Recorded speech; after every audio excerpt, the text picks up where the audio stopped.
Come on up here. No, you're right here. My dear friend from North Carolina, Senator Tillis was the Speaker of the House when I was in the State Senate there, and has served as our state in great distinction in the United States Senate since 2015. He's a member of the Armed Services Committee, the Veterans Committee, the Banking, Housing, and Urban Affairs Committee, and Committee on Judiciary. But I particularly thank you, good Senator, for extending this letter of invitation for our dear friends and colleagues from all over the globe to join with us today, and those who are joining us live stream around the world. There are many hundreds of them. So thank you for your leadership and your support. Thank you. Go ahead. Mike is yours. Well, thanks everybody for being here. I'm sorry that we don't have what can sometimes be beautiful weather this time of year. I'm from the southern part of the United States, so anything less than 50 degrees is a horrible winter day for me. So it's cold and wet.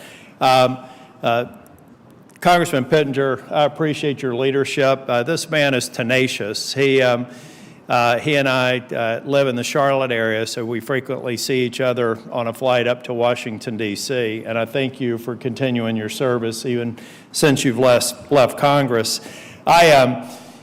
My staff prepared a briefing memo for me this morning, and of course they asked me if I read it. I did, but I said I didn't really need to read it to talk about this subject. About 4 years ago, I was in a Senate Armed Services hearing, and we were getting an update on cyber threats and threats to our infrastructure, threats from state actors and transnational criminal organizations. And I was really struck by something that we all need to do, and perhaps in your own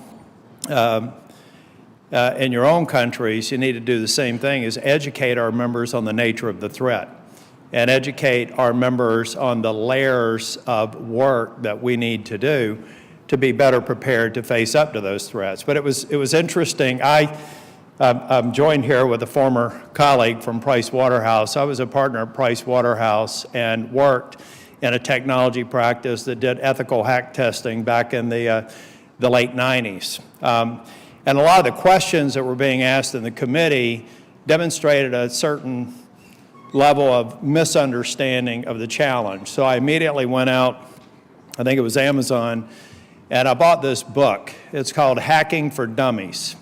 And I told my staff, this is what everybody needs to read to be properly briefed. I went through this because it was an area of my discipline when I was not in public service.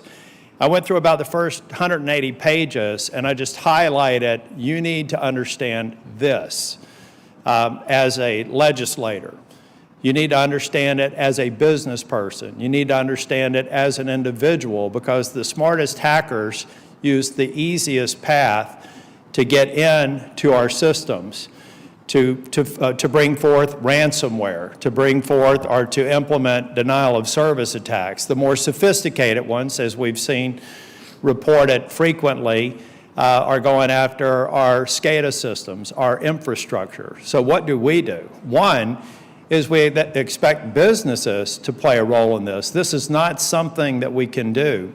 We have to face off against threats to national security.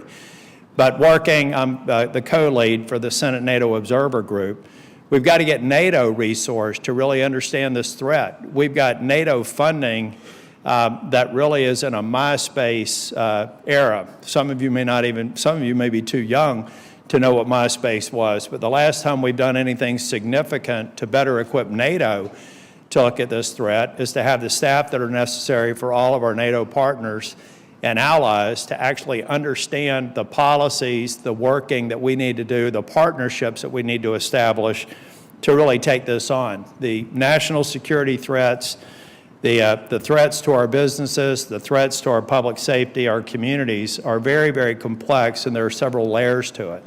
And so I think that for a body like this, we all have to go home and see what we need to do at home to build the bricks and the foundation that then can be built upon through better collaboration and better working relationships with organizations like NATO and the EU. There's no question that we're better prepared to face off against the threat than any group of nations on earth. But it requires persistence, and it requires understanding all the elements of data security data breach, data privacy. We have different approaches to it. Perhaps over time we need to harmonize those so that we're better prepared to take on this challenge. It will get far worse before it gets better.